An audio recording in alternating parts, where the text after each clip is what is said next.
ورحمۃ اللہ وبرکاتہ نحمدہ ونصلی علی رسولہ الکریم اما بعد۔ محترم حاضرین، اللہ کا شکر ہے کہ اللہ رب العزت نے رمضان المبارک کے تقریباً 2 عشرے بعافیت ہم سب کے گزارے ہیں۔ ماشاءاللہ ہم میں سے اکثر لوگوں نے روزے بھی رکھے، تراویح کا اہتمام بھی کیا، زکوٰۃ بھی ادا کی، دعاؤں میں تلاوتوں میں ہمارا دل بھی لگا۔ یہ سب اللہ کی طرف سے ہمارے لیے ہمارے اوپر احسان ہے۔ اب آخری عشرہ شروع ہونے جا رہا ہے اور یہ آخری عشرہ بہت اہمیت رکھتا ہے، کیونکہ دوستو کسی بھی چیز کا اعتبار جو ہوتا ہے خاتمے کا ہوتا ہے۔ ہماری زندگی ہی کی مثال لے لو کہ ہماری زندگی میں مختلف موڑ آتے ہیں، مختلف پہلوؤں سے ہم گزرتے ہیں، لیکن جو اعتبار ہوتا ہے وہ خاتمے کا ہوتا ہے کہ زندگی آخر میں کیسی گزری۔ مثال کے طور پر دنیاوی مثال ہم لے لیں، کرکٹ میچ ہوتا ہے 20 اوور کا 50 اوور کا، تو شروع میں جو ہوتا ہے وہ تو ہوتا ہے، نارمل ہوتا ہے، لیکن جو آخری اوور میں ہوتا ہے اس کی بات کچھ اور ہوتی ہے۔ لہٰذا اسی طرح رمضان المبارک کے اندر جو آخری عشرہ ہے بڑا قیمتی ہے، بڑی اہمیت کا حامل ہے، اور اس میں اللہ تبارک و تعالیٰ کی طرف سے انعامات، اللہ کی رحمتیں، اس کی طرف سے برکتیں، اس کا نزول بہت زیادہ ہوتا ہے۔ یہ ہم کو کیسے پتہ چلا کہ آخری عشرہ بڑا قیمتی ہوتا ہے، بڑا اہمیت کا ہوتا ہے، اس میں اللہ رب العزت کی طرف سے انعامات بڑھتے ہیں؟ یہ تمام چیزیں اللہ کے نبی صلی اللہ علیہ وسلم نے اپنی زندگی میں رہتے ہوئے ہم کو تعلیم فرمائی ہیں۔ لہٰذا اس قیمتی وقت کو ہم وصول کرنے کی کوشش کریں، اس کی فکر کریں کہ ہمارا کوئی لمحہ ضائع نہ ہو، ہمارا کوئی لمحہ اللہ کی نافرمانی میں نہ گزرے، ورنہ رمضان میں ہم نے جو کچھ کمایا ہے، جو کچھ اثرات ہیں وہ ختم ہو جائیں گے۔ اس لیے سب سے بہترین شکل یہ ہے کہ اس آخری عشرے کے اندر ہم اعتکاف کرنے والے بن جائیں۔ بڑی فضیلت والا عمل ہے۔ اگر اللہ رب العزت نے آپ کو کوئی عذر نہیں دیا، آپ عذر سے فارغ ہیں، کوئی مسئلہ نہیں ہے، تو ضرور اعتکاف کرنا چاہیے۔ اس لیے آج ہم اعتکاف سے متعلق اس کی فضیلت، اس کی اہمیت، اس کے مقاصد کو سمجھیں گے انشاءاللہ۔ سب سے پہلے اعتکاف کی فضیلت کے لیے کافی ہے، حضرت عائشہ رضی اللہ عنہا کہتی ہے اللہ کے نبی صلی اللہ علیہ وسلم نے پوری زندگی اپنی وفات تک کبھی بھی رمضان المبارک کے آخری عشرے کا اعتکاف نہیں چھوڑا، پابندی کے ساتھ کیا۔ علماء کہتے ہیں اللہ کے نبی صلی اللہ علیہ وسلم نے جس چیز کو پابندی کے ساتھ کیا ہے اس کو کہتے ہیں سنت مؤکدہ۔ کیا کہتے ہیں؟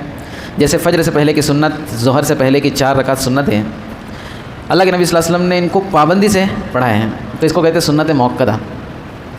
اور اعتکاف بھی اللہ کے نبی صلی اللہ علیہ وسلم نے پوری زندگی فرمایا ہے، یہ بھی سنت مؤکدہ ہے، لیکن اس میں ایک اور چیز ایڈ کی جاتی ہے، سنت مؤکدہ علی الکفایہ ہے۔ اب وہ کیا ہے وہ میں آگے بتاؤں گا، صرف یہ ذہن میں رکھے اعتکاف سنت مؤکدہ علی الکفایہ ہے۔ ایک صحابی کہتے ہیں اللہ کے نبی صلی اللہ علیہ وسلم نے ایک مرتبہ سفر کی وجہ سے اعتکاف نہیں کیا، رمضان میں سفر میں تھے، تو اللہ کے نبی صلی اللہ علیہ وسلم نے جب دوسرا سال آیا، دوسرا رمضان آیا، تو 20 دن کا اعتکاف فرمایا۔ گویا وہ پہلے اعتکاف کی اللہ کے نبی نے قضا فرمائی۔ فرض کام کی قضا کرنا فرض ہے، سنت کی قضا کرنا سنت ہے۔ اسی طرح اللہ کے نبی صلی اللہ علیہ وسلم کے آخری جو زمانے کا، اللہ کے نبی صلی اللہ علیہ وسلم اس دنیا سے جب جانے والے تھے، وصال فرمانے والے تھے، تو اللہ کے نبی صلی اللہ علیہ وسلم نے اس سال بھی 20 دن کا اعتکاف فرمایا۔ یہ تمام چیزیں دوستو اس بات کی طرف اشارہ کرتی ہے کہ اللہ کے نبی صلی اللہ علیہ وسلم نے اعتکاف کو بہت زیادہ اہتمام کے ساتھ کیا ہے، کیونکہ اس کے اندر ویسے اثرات ہیں۔ حضرت ابن عباس رضی اللہ عنہ کی روایت ہے، انہوں نے اعتکاف کی فضیلت بتائی کہ جو شخص 1 دن کا اعتکاف کرتا ہے۔ اب یہاں پر حضرت ابن عباس نے رمضان کی قید نہیں لگائی، عام طور پر اعتکاف کی انہوں نے جو ہے فضیلت بتائی، تو رمضان کے اعتکاف کی کتنی فضیلت ہوگی؟ کہتے ہیں کہ جو شخص 1 دن کا اعتکاف کرتا ہے، اللہ رب العزت اس اعتکاف کی وجہ سے اس کے اور جہنم کے درمیان 3 خندق کے آڑ بنا دیتے ہیں، اور ایک خندق 70 سال کی مسافت کے بقدر ہیں۔ حضرت ابن عباس کہتے ہیں 1 دن کے اعتکاف کی فضیلت ہے کہ اللہ رب العزت جہنم سے اس کو اتنا دور کر دیتے ہیں۔ اس لیے دوستو ہم بھی اس فضیلت کو سامنے رکھتے ہوئے اعتکاف کرنے کی فکر کریں۔ اچھا، اعتکاف کیا چیز ہے؟ اللہ رب العزت نے پچھلی امتوں کے اوپر رہبانیت کا کرنا یہ جائز رکھا تھا۔ رہبانیت کہتے ہیں اللہ سے تعلق جوڑنے کے لیے اپنے آپ کو دنیاوی مشاغل سے دور کرنا، بیوی بچوں سے دور ہو جانا، نوکری کاروبار سے دور ہو جانا، جنگلوں میں نکل جانا، پہاڑوں میں چلے جانا، اس کو کہتے ہیں رہبانیت۔ اللہ رب العزت نے امت محمدیہ کے لیے رہبانیت کو حرام قرار دیا ہے۔ کیا قرار دیا ہے؟ اگر کوئی آج یہ چاہے کہ میں اپنے بیوی بچوں کو چھوڑ رہا ہوں، پہاڑوں پر چلے جاؤں گا، اللہ اللہ کرتے بیٹھ جاؤں گا، مخلوقات کا، بیوی بچوں کا ٹینشن ہی نہیں چاہیے۔ اگر کوئی شخص اللہ کے نبی کا امت یہ سوچتا ہے تو وہ دوستو جنت میں نہیں جائے گا، جہنم میں جائے گا۔ اللہ رب العزت نے اس امت کے لیے رہبانیت کو حرام قرار دیا ہے، لیکن چونکہ پچھلی امتوں کے اندر رہبانیت جائز تھی اور انہوں نے بہت بڑے بڑے مجاہدے کیے راہب بن کر کے، تو کچھ تو بات ہوگی اس رہبانیت کے اندر۔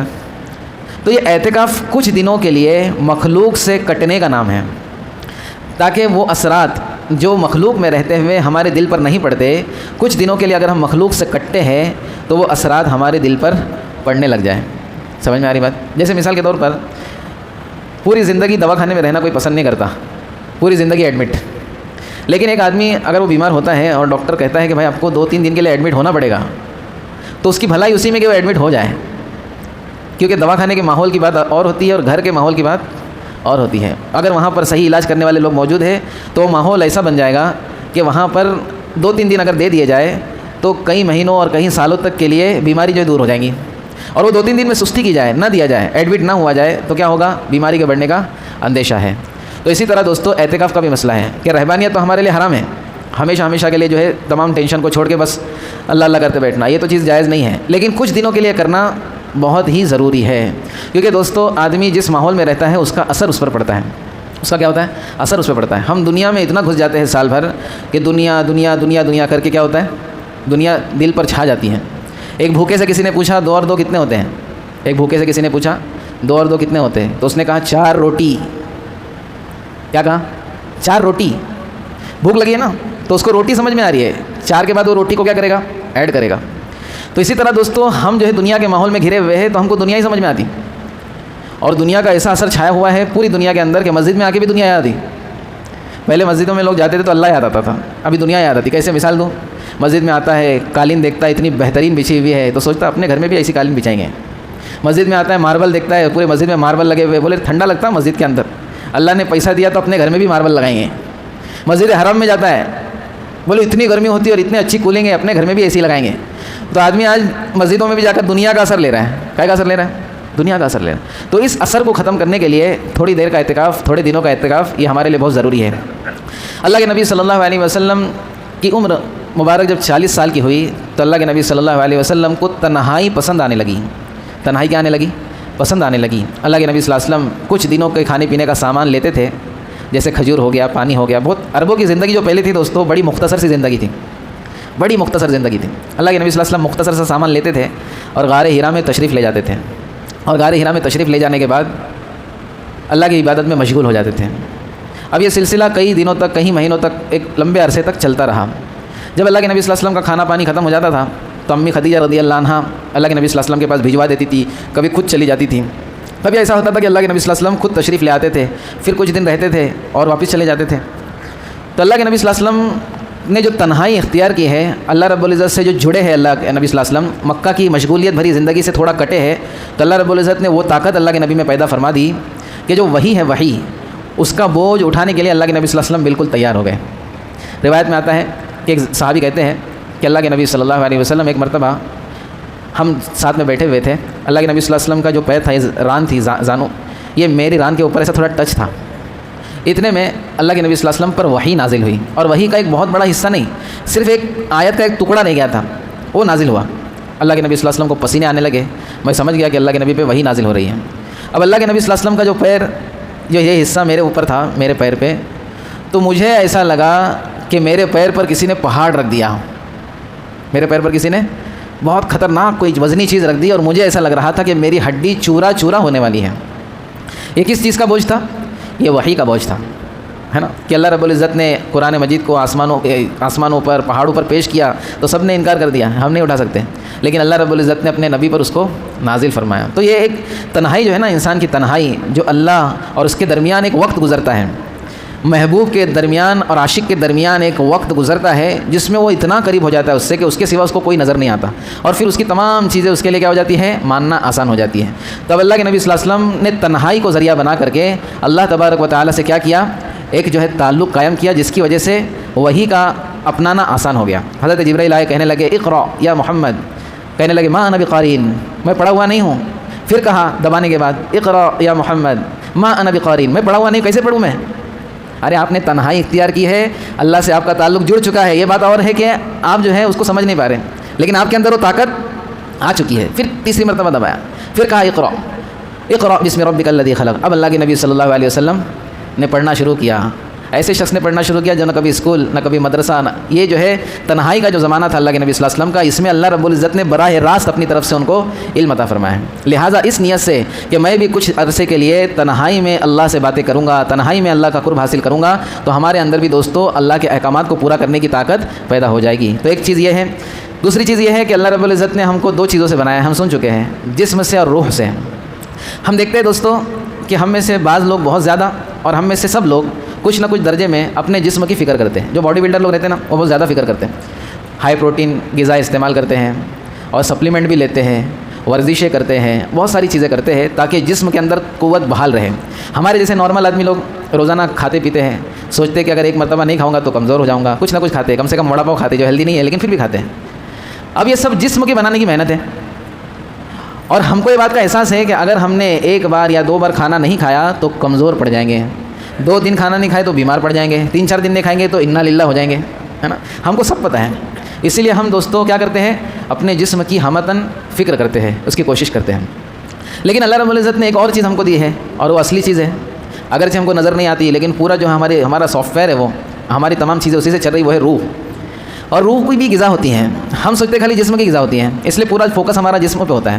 اصل غذا تو روح کو بھی پہنچانا ہے، کیونکہ روح اگر طاقتور ہو گئی، اس کو وقتاً فوقتاً اس کی غذا ملتی رہی تو کیا ہوتا ہے، روح کے اندر طاقت پیدا ہوتی ہے۔ اور روح کے اندر طاقت پیدا ہوئی، یہ کیسے معلوم ہوتا ہے، آدمی کا اعمال میں دل لگتا ہے، اعمال کرنے کو دل چاہتا ہے، قرآن پڑھنے کو دل چاہتا ہے، حرام سے اس کو بچنا آسان ہو جاتا ہے، حلال پہ بشاشت کے ساتھ وہ کھڑا ہو جاتا ہے۔ صحابہ کرام نے دوستو روح پہ اتنی محنت کی تھی کہ ان کے واقعات کو سن کر ہم کو ایسا لگتا ہے کہ یہ کیسے ہو سکتا ہے۔ 2 صحابی میدان جنگ میں پڑے ہوئے ہیں، قریب ہے کہ وہ شہید ہو جائیں گے، انتقال کر جائیں گے۔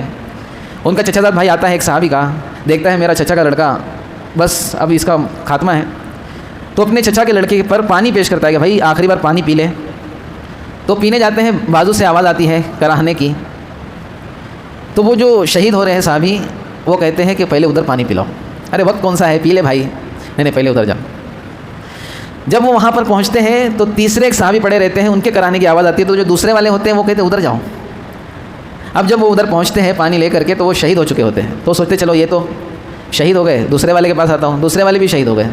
اب اپنے بھائی کے پاس آتے ہیں وہ کہ ان کو پانی پلا دیتا ہوں، تو وہ بھی شہید ہو چکے ہوتے ہیں۔ مطلب صحابہ کی روح پر اتنی محنت ہوئی تھی، اتنا اللہ کے نبی صلی اللہ علیہ وسلم کی صحبت میں رہ کر کے انہوں نے آخرت کو سمجھا تھا، اپنی روح پر اتنی محنت کی تھی کہ ایسے وقت میں کہ جب آخری وقت ہے اس میں بھی اپنے بھائی سے پہلے پانی پینا گوارا نہیں کیا۔ اور حالت کیا تھی یہ قوم کی کہ اگر کسی کے اونٹ سے پہلے پانی پی لیا تو جنگیں ہوتی تھی کہ بھائی میں نے تو بدلہ نہیں لے سکا، میں اولاد کو نصیحت کر کے وصیت کر کے جاؤں گا کہ بھائی تو میرا بدلہ لے لینا۔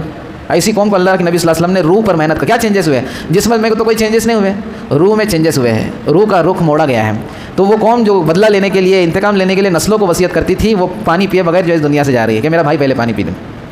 بہت سارے واقعات ہیں دوستو، اللہ ہم کو توفیق دے۔ تو یہ چیزیں ہیں کہ ہم اپنے روح پر محنت کرنے والے بن جائیں۔ اور ایک شب قدر جو ہے، اعتکاف کرنے کا ایک بڑا مقصد یہ ہے کہ ہم کو شب قدر کی عبادت جو ہے یہ پیٹ بھر کے مل جائے۔ شب قدر کی عبادت تو ہم کو ایسے بھی مل جائیں گی کہ اگر ہم نے آخری عشرے کے اندر عشاء کی نماز پڑھ لی، روز پڑھتے، تراویح پڑھ لی، لیکن اگر اعتکاف کی نیت سے ہم مسجد میں بیٹھتے دوستو، تو اس آخری عشرے کی، اس شب قدر کی بات ہی کچھ اور ہوگی۔ اللہ کے نبی صلی اللہ علیہ وسلم کے بارے میں آتا ہے کہ اللہ کے نبی صلی اللہ علیہ وسلم آخری عشرے کے اندر ہماری امیوں میں سے ایک امی کہتی ہے کہ اپنی لنگی کو کس لیتے تھے۔ محدثین نے لکھا لنگی کو کسنے کا مطلب یہ ہے کہ اللہ کے نبی صلی اللہ علیہ وسلم بالکل تیار ہو جاتے تھے کہ آخری عشرے کے اندر بالکل ذرا برابر بھی جو ہے کسی بھی قسم کی کمی نہ رہ جائے، کیونکہ اللہ کے نبی صلی اللہ علیہ وسلم کو اس آخری عشرے کی اور شب قدر کی کیا تھی، قیمت پتہ تھی، اور بار بار اللہ کے نبی صلی اللہ علیہ وسلم اس کی کیا کرتے تھے، اہمیت اور اس کی قیمت کو بتاتے تھے۔ لہٰذا ہم اس بات کی فکر کریں کہ شب قدر کو تلاش کرنے کی نیت سے ہم کم سے کم آخری عشرے کا اعتکاف کر لیں۔ اگر نہیں ہو پا رہا تو کم سے کم رات ہی کے وقت ہم اعتکاف کی نیت سے آ جائیں اور دن بھر اپنی مشغولی میں رہ سکتے ہیں۔ اب ایک چیز سمجھنا ہے، آج ہی انشاءاللہ 5-6 منٹ میں اس کو ختم کر دیں گے، کیونکہ کل اعتکاف والے بیٹھنے والے ہیں۔ اعتکاف کی 3 قسمیں ہیں۔ کتنی قسمیں؟